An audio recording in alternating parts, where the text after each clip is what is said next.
મિત્રો તમારા રસોડાની આ એક વસ્તુ વિશે જો તમને ખ્યાલ હશે ને તો 80% દવાઓથી તમને છુટકારો મળી જશે। તમને અને તમારા પરિવારના ઘણા બધા એવા સદસ્યોને જે દવાઓ લેવી પડે છે એ દવા લેવાની જરૂર નહીં પડે। જ્યાં મિત્રો એક એવી વસ્તુ જે આપણા રસોડામાં 100% બધા જના રસોડામાં મળી જાય છે, પણ તેનો ઉપયોગ 80% લોકોને ખબર જ નથી। જે આપણા ઋષિ મુનિઓ શાસ્ત્રમાં કહીને ગયા છે એવા 3 થી 4 પ્રયોગ હું તમને કહેવાનો છું, જેનો ઉપયોગ કરીને તમે તમારા જીવનમાં 50 થી 60% નહીં પણ 80% દવાઓથી છુટકારો મેળવી શકો છો।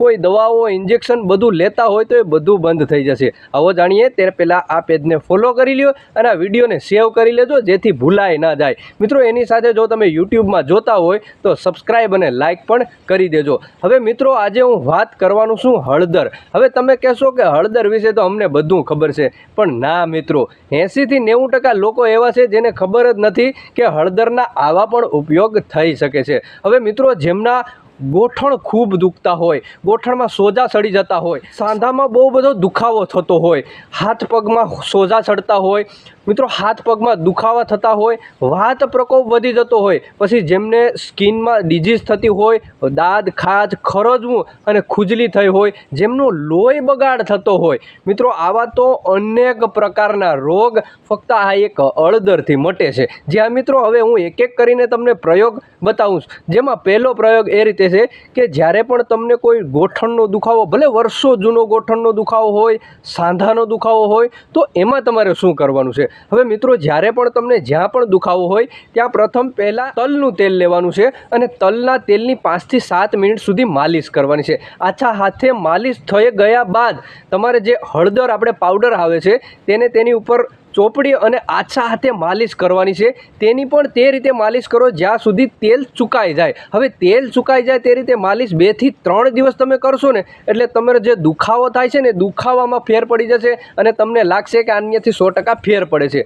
હવે બીજી વસ્તુ, જ્યારે મિત્રો ઘણી વખત એવું થાય છે કે ઘણાની સ્કિન ડિઝીઝ થાય છે, એટલે કે સ્કિનમાં પ્રોબ્લેમ થાય છે, દાંત ખાજ ખરજવું, ઘણી બધી દવાઓ લે છે પણ મટતું નથી, તો તમારે શું કરવાનું છે? આ થોડોક ઓકવર્ડ ફીલ થશે પણ આ આપણા શાસ્ત્રોમાં લખેલું છે। તમારે ગૌમૂત્ર લેવાનું છે, એ પણ અડધા ગ્લાસ જેટલું। હવે તેમાં અડધી ચમચી જેટલી હળદર નાખી હલાવી અને પી જવાનું છે। જેનાથી શું થશે મિત્રો, તમારા લોહીમાં જે પણ બગાડ હશે ને એ બધો બગાડ નીકળી જશે। જ્યાં મિત્રો આ 100% કારગર છે, પણ લેવામાં ઘણા બધા લોકોને તકલીફ થાય છે એટલે આ કરતા નથી, પણ આ 100% કારગર છે। જો તમને વધારે તકલીફ હોય તો આ એકવાર ટ્રાય કરજો, જરૂર કરજો। હવે મિત્રો જે લોકોના હાથ પગ મરડાઈ ગયા હોય, હાથ પગમાં દુખાવો સતત થતો હોય અને સતત સોજા ચડી જતા હોય, હવે ત્યારે તમારે શું કરવાનું છે? થોડી હળદર લેવાની છે અને તેમાં થોડોક સૂનો નાખી અને મિક્સ કરી અને જ્યાં પણ તમને સોજા ચડી જાય છે ત્યાં લગાવવાનું છે।